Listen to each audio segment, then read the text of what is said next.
me in my feelings, but he don't know that I'm the though. Shout out to my that can get it independent and ain't looking for no love though. He trying to catch me in my feelings, but he don't know that I'm the though. He trying to stunt and give me drinks. I got the bottles in the section and I promise to pay.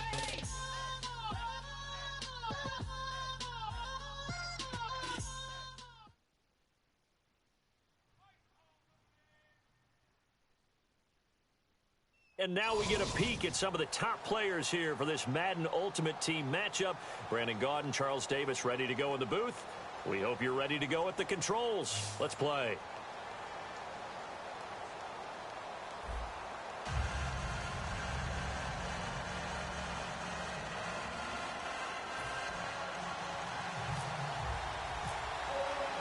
Here's Travis Coons now ready to get this one started. And here we go. The Super Bowl of Madden Ultimate Team is underway.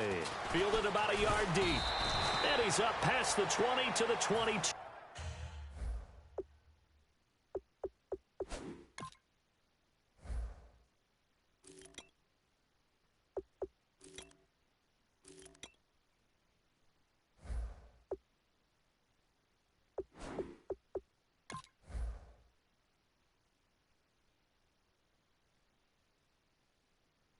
Yard line.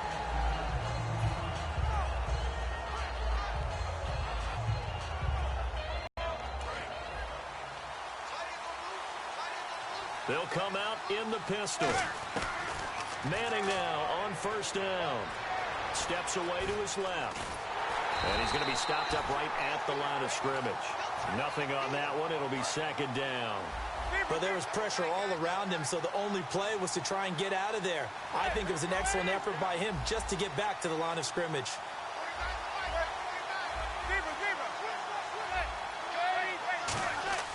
On second down, here's Manning. He's just going to dump this one off to his fullback out of the backfield. A gain of 32 that time. Now that play will end up on the highlights, and you'll see it all over the place. But what you won't see, the offensive line that bought the extra time, that allowed for the big completion downfield, those guys made that play possible. A gain of 4 on the play, and that'll bring up second down. Got to give credit where it's due. Really nice defense on that play. The pitch and catch was successful, but not any run after it. Now it's the Chiefs' all-time leading rusher. It's Jamal Charles on the carry. So he loses 3 yards there. Now third down. And now on third down, they'll need to get it to the 36 to pick up the first. Throwing is Manning on third down. It finds Crabtree for the completion. And the play goes for 19 yards, gives him a new set of downs. In recent years, the slot receivers really gained stature in the NFL because they can do so many things. Yes, they can line up wide like your normal wide receiver, but they have that kind of courage and toughness to run routes in the middle of the field and become dependable targets for their quarterbacks and move the sticks. Those guys are worth their weight in gold. What this is really difficult for an offense is often identifying how to block a 3-4 defense. Well, the ball popped in the air and intercepted. Picked off by the Pro Bowler, Marcus Peters. And he will bring it out past the 20-yard line. They told us repeatedly earlier in the week in our meetings, we need some plays from our defense here on the road early. They got one. And don't think they were above all week long pointing out to their defense that the other defense is rated higher than them. You gonna let that happen, guys? Is that how we're going to play? And they responded to the challenge. And they got 29 yards there. And it's a first down for the Broncos. I know that play went to the left side, and that's what it was designed to do, an outside handoff there. But how about the whole offensive line being involved? Seal the left side where the play was going, what they call play side. But how about on the back side? Just taking care of business to make sure no one can get there and disrupt it. Is the biggest key the left tackle? Without a doubt. Control that edge. Get out there. You want that left tackle. If you bring your tight end over there, either way, control the edge of the line of scrimmage, you got a chance to rumble. Into double coverage, and it's intercepted. Picked off by Kyle Fuller. And a big turnover there as his guys will get the football back. And here now the offense heading back out there. Looked like they had something going last drive. Then the interception happened. Will they recover? The memory they need to keep with them is that they did have something going. They were moving the ball on offense, had a nice sequence going. Don't worry about the other part. And now the ball comes out. Manning lost it. And they'll be at the 18-yard line. Great field position here in the red zone. And Denver getting set to take the field. And following the interception, we'll see what they can put together on this drive. I can hear my old college coach right now. He always used to tell us before every game, the team making the fewest mistakes will win. What they're hoping is that last mistake is their only one of the game. Coaches, that's all they talk about, turnovers, right? Minimizing those and maximizing opportunities. A loss of a full 3 yards, and now it's second down. So often you hear defensive coaches talk about we need all 11 on every play in order to be a good run-stopping unit. And sometimes it starts to sound a little cliche. But did you see the free safety on that play? Knifing through and running down the ball carrier. A huge, huge play. And when you have a free safety who can run like that, you've got to turn him loose. Back alongside Charles Davis, I'm Brandon Gaudin. It's Bronco football to begin quarter number 2. And they've got it here with a first down.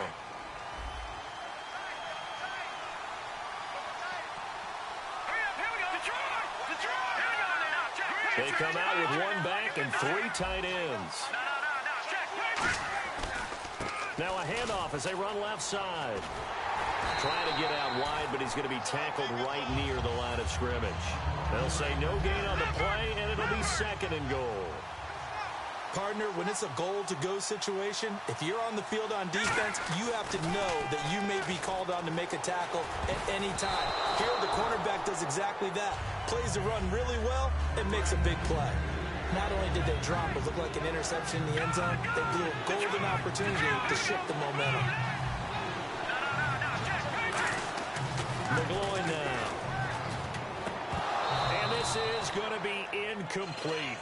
After all the preparation, all the practice, a play like that will absolutely break your heart. They had everything they wanted, just unable to complete it. In the end zone, a big-time drop. And Coons connects on this one. It's good. And the Broncos, the first to grace the scoreboard. It's 3-zip. And we were scoreless up until this point in the second quarter. Now we finally have a little action. Let's see where this action takes us. First quarter, no points at all. Now we've got our first score of the game. Well, does that signal that we're going to get more as we go along, or will it revert back to what we saw in the beginning of the game? So out now comes the offense back onto the field. And last time they coughed it up, led to a field goal. They're fortunate that it only led to a field goal, but still, they're not happy about it. Could you sense the relief? And that's caught inside the 35. It's a big play there. 47 yards. There will always be a place for methodically marching the ball downfield. But when you can pick it up in big chunks and strike like that, have explosive plays, that's often the difference in winning and losing. Those types of plays that can knock a defense off balance, that'll drive a team towards a victory. They'll need to get the play off quickly. To throw, it's Manning. And he's got his man on the crossing route. That's Landry. And he's taken down, but not before reaching the 10-yard line. Brief break in the action here. Back to Denver right after this.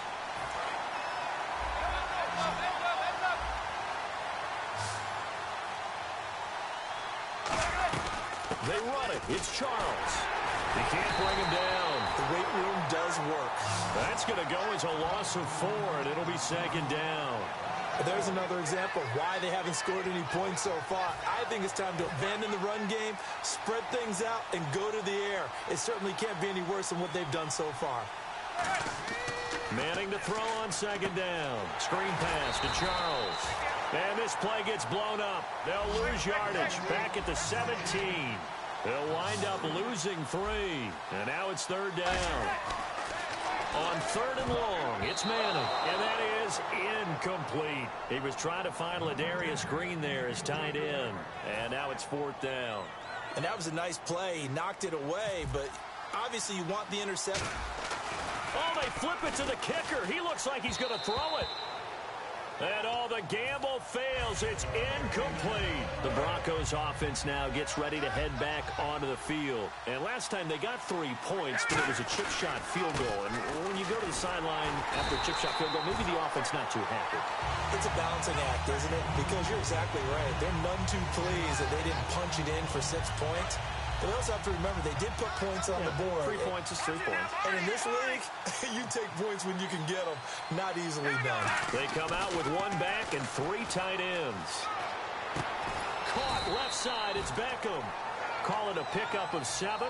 And all of a sudden here, it's 3rd down. So still in search of the first down after that last completion. Here's McGloin. It's a short one here, complete to his tight end. And he's going to have the first down, yardage to the 35. Now hold everything here. We're going to get a timeout by the offense. It's just their first, so they'll have 2 remaining here before we get to halftime.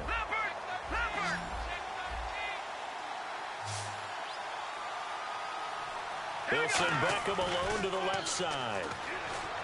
Back to throw here. Buying time to his left. Now he'll throw, trying to get it to Beckham, and it's intercepted. Picked off by Kyle Fuller. And his guys have got it back at the closing stages of the first half.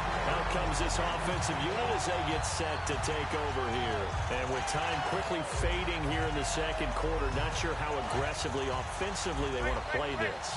I think we'll find out just how much they trust their guys in this situation if they decide to take a shot. Surveying the field. He's going to go for a big play downfield. And that is incomplete. 7 seconds remaining. And when all else fails as a defender, when you're not there in the coverage, your best friend is exactly what we saw there. A big play shot taken by the offense. Unfortunately, it ended in a big drop. Now he's going to let it go deep left side. And it's caught. Touchdown. Antonio Brown as time expires in the first half. And his guys are going to retake the lead. Did I just see all of that happen?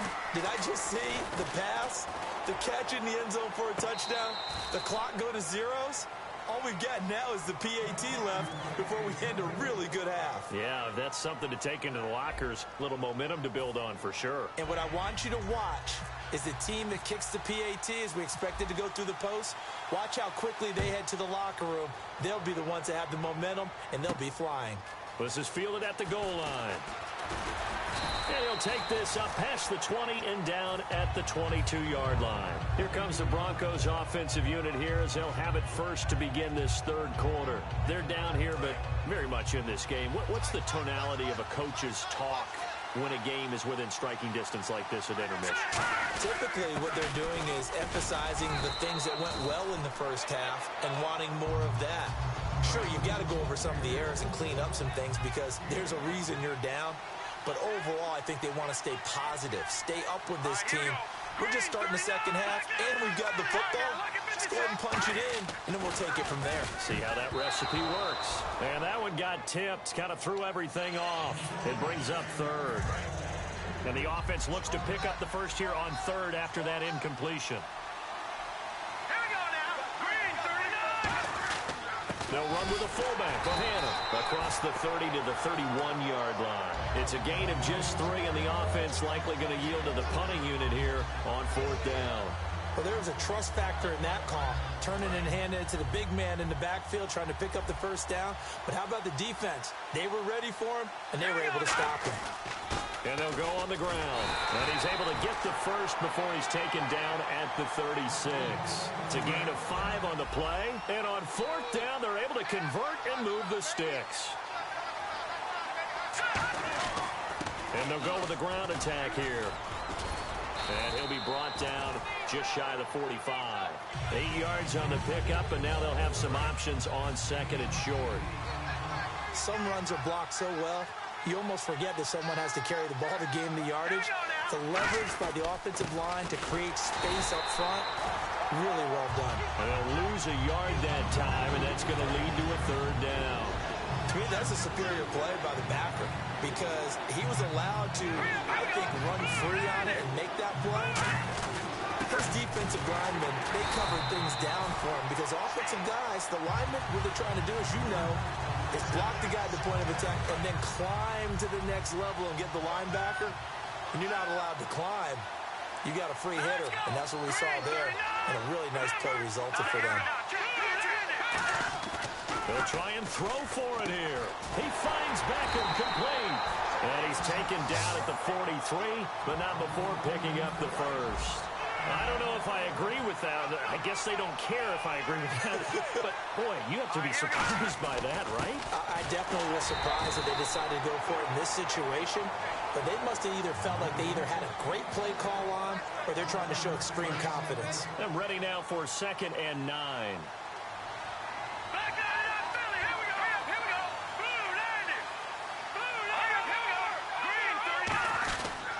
And they'll try the ground game here with the running back. And some good tackling there as he stopped up at about the 41. Only a yard on the pickup there, and it'll bring up a 3rd down. Tough day, tough sledding right there, and it's been that way the entire game. Not a whole lot of room to ramble for him. Yeah, you're right. It's been that way all afternoon. Didn't get a whole lot better there. McGloin nowhere to go here. He lost the football. It's going the other way. And they take possession 2 yards away from midfield at the 48-yard line. Now we take a glance at the offense as they work their way back out for their first possession of the second half. And they were able to punch it in the end zone last time. They'll be looking to do that again here for the defense. Obviously, they'll be looking to stop them from punching it back in the end zone. It always is punch-counter-punch, isn't it? And which team has the advantage? Well, let's just go back. Last time on offense, they rolled downfield, got into a good rhythm. You can see a little more bounce in and out of the huddle. You can see the sideline really get into the game. So defensively, you're thinking to yourself, how do we take that away from them? How do we get the advantage back? Let's see what they come up with. I think pressure is always the first way to go. You love pressure. I love it. We'll see if they dial it up this drive. He may try to run for this. A gain of 13 and also a 1st down. Welcome back now to Denver. It's been a very hotly contested game to this point. Just a field goal separating these two teams as we get set for the 4th quarter.